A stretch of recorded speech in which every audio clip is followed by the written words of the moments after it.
Welcome to the world of my Redcaster setting.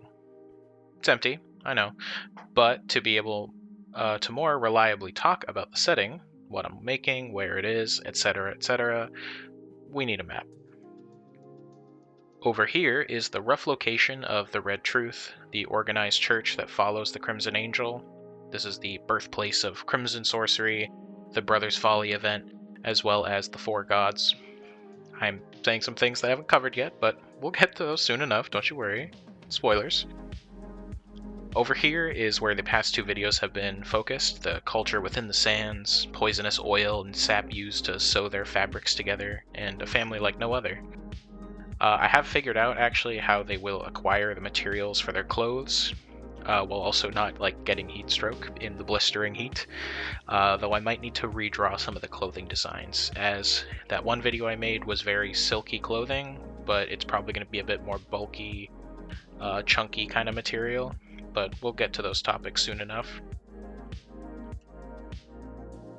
As for the rest of the map as a whole, we'll be able to fill more of it in as the time goes on.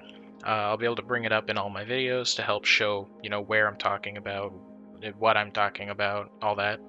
And naturally, it'll develop and update regularly. The solid lines are the nation borders, while the dotted lines are for major faction or territory areas that may or may not follow the local laws and regulations. That's up to them. That's a personal decision. I haven't thought up standard symbols and for stuff like that and areas and points of interest. I just kind of threw some on there now. But that's something I can just work on while making the damn thing. If I get a new idea for how the label should look or a proper legend, I'll just change it. It's no biggie. And you might be asking yourself, wow, how did you plan out ahead all these nations and where their borders would be and the factions too? You're stupid. You should feel bad. I'm just kidding, of course. I like to set my limits when it comes to world building. I've been playing games like D&D, Starfinder, other tabletop RPGs, and I've been huge into world building, both games and just as a whole, for a long time. So it's a lot easier for myself to just give myself some limitations. So I made a random world, rolling dice for how many continents, nations, factions, special areas, and whatnot. I of course could break my own rules later on, but giving myself a limit or a kind of a guideline will help me narrow out what I need, what I don't need, all those things. Side note, the desert residing culture over here isn't a faction or territory, as they are fairly small. They are kind of like a faction, but they're definitely not a major one.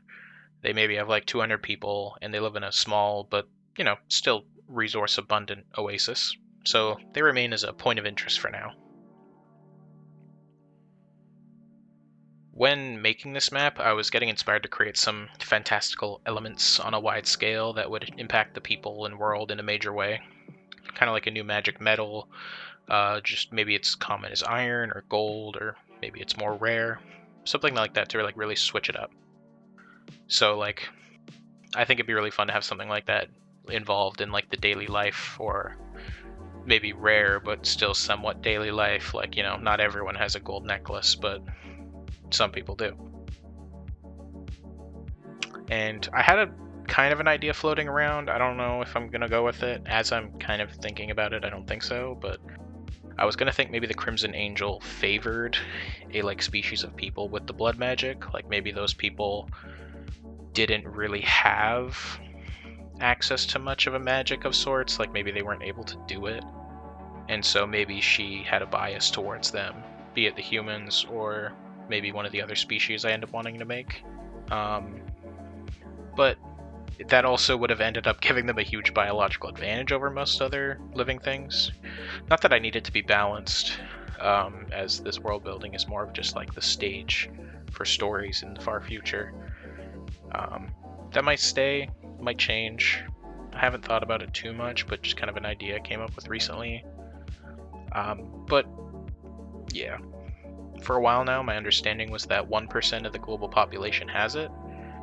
I might change that to be it was a gift for 1% of a specific group of people, but I honestly feel like when I finally make the video explaining blood magic and all the nuances of it, I might just have it be 1% of everybody.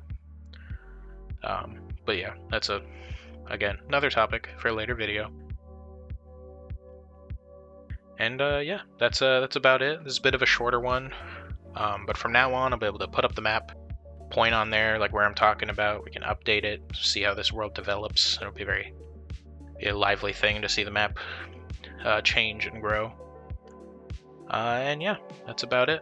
So subscribe, stick around, see what crazy stuff I come up with, and hope y'all have a good one.